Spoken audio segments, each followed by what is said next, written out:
మీరు తొందర పడితే మా కారు కూడా తొందర పడుతుంది అని అంటే, ఇప్పుడు నేను సార్ అని అంటే మీరు ఏమవుతారు? మీరు కూడా టెన్షన్ తీసుకుంటారు, అంతేనా? మీరు టెన్షన్ తీసుకుంటే కార్ను రైట్ తిప్పడమో లెఫ్ట్ తిప్పడమో ఎక్సలెట్ చేయడమో అవుతుంది, అది ఏదో ఒకటి అవుతుంది.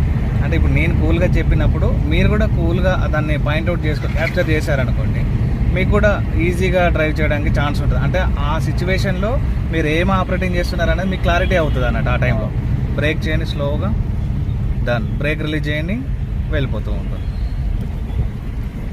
లెఫ్ట్ తిప్పండి, కంటిన్యూ లెఫ్ట్, స్లోగా తిప్పండి, కంటిన్యూ లెఫ్ట్, బస్. క్లచ్ నొక్కండి, కంప్లీట్.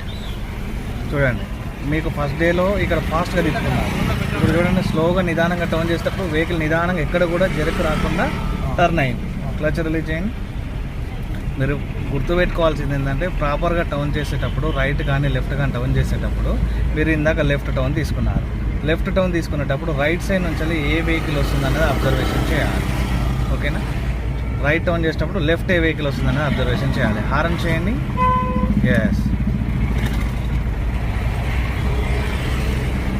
ఇక్కడ హైదరాబాద్లో ఉన్న ట్రాఫిక్ ఎప్పుడు ఎలా ఉంటుందన్నది మనకు తెలియదు అన్న.